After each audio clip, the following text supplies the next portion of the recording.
néixer el 15 de novembre del 79. Confirmo. És un baby. És abogat, vas cursar els estudis de llicenciat amb el dret per ISADE. Això és el que tinc, Molt bé. el que he pogut trobar en els 5 minuts que abans de portar-me cap aquí. Pues està correcte, tan previsible, no? És a dir, la posició dels dos, un intentant... Bueno, es va fer, tot va girar entorn del programa del PP, no? És a dir, al final el Rubalcaba va fer girar el debat aquí perquè un quan no pot treure pit del seu govern ha de posar-se en el debat de l'altre, i l'altre, el que jo vaig trobar falta una mica al Rajoy és més valentia, no? Valentia en el sentit de dir, no demanar perdó del teu programa, sinó, escolti'm, sí, vull fer aquesta reforma, sí, vull fer aquest canvi. Qui t'ha agradat més? El debat? Sí. Jo crec que el Rubalcaba és millor comunicador, i això és innegable, em sembla, vull dir, és un tio que domina l'escena, que és portaveu fa molts anys, que domina el llenguatge no verbal, com a comunicador és molt millor. El Rajoy estava llegint tota l'estona, és molt dubitatiu. Ara, de continguts, jo penso que és que el Rubalcaba té un llast amb el seu govern i amb les seves dades, que és que el fa allò que es diu inhabilitat, o sigui, t'inhabilita per poder atacar l'altre. És a dir, quan tu li dius l'altre que què pensa fer per l'atur, i dius, però aviam, si tu portes 7 anys, tio, jo crec que estava com inhabilitat, i el Rajoy, des del meu punt de vista, va ser poc valent, perquè el podia haver matxacat. O sigui, ahir mateix, amb les dades que té el govern socialista... Però sempre anava a lo mateix, sí, sempre però el Rajoy, enrere. exacte, sempre està a la defensa. I el Rajoy li treu l'any 92. ¿Qué idea tens tu, per exemple, amb el tema de l'atur de la joventut? Que en la zona euro tinc entès que la més elevada que Espanya. No? Sí. Què idees tens? Jo crec, primer, que és l'atur en global, o sigui, jo no crec que sigui només la joventut.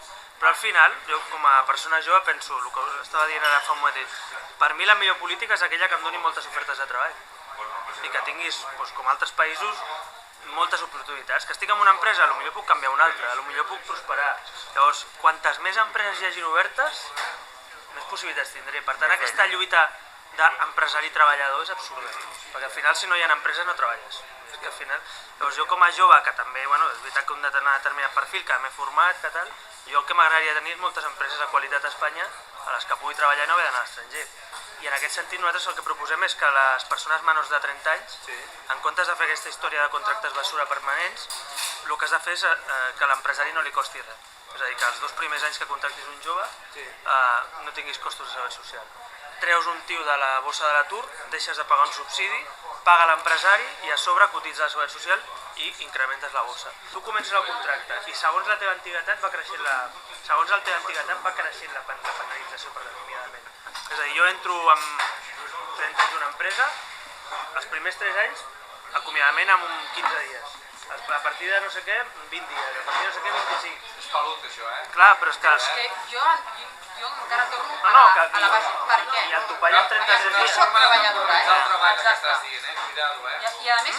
Que és una forma de temporal, és un contracte temporal encobert, Si tu abarateixes l'acomiadament en base al temps... Ja, però és que, el problema és el dret adquirit, però jo no ho veig com un dret adquirit. És a dir, l'acomiadament és per supòsit on un empresari, de forma improcedent, acomiada una persona, per decisió unilateral. I és una penalització, en tot cas, perquè pugui subsidiar durant un temps fins que troba feina. El problema és que en aquest país hem cregut que l'atur és un dret, cosa que no ho és un subsidi. Hem cregut que l'acomiadament o el subsidi, el diner que et correspon per dia, els 45 dies treballats o els 33, també és un dret previ que moltes vegades, en frau, s'acaba pactant entre treballador i tal, perquè t'ho posen tan difícil que dius, mira, saps què? Firma'm aquí com que t'hem acomiadat. Llavors, el propi sistema és tan complicat per fer un acomiadament procedent, molt complicat a fer, perquè és que o vas a la... pràcticament és impossible, vas sempre o a la mala fe i al jutjat o al pacte. No hi ha un acomiadament que digui, mira, és que no m'agrada com treballes, acomiadat. Sempre fa el pacte i ja està. Aquí s'ha sentat un model polític on parlar castellà, per la connotació que comportava i hagi viscut la dictadura, ho veieu diferent. Crec que tots signaríem perquè els nostres fills coneixessin les 3 llengües a la perfecció.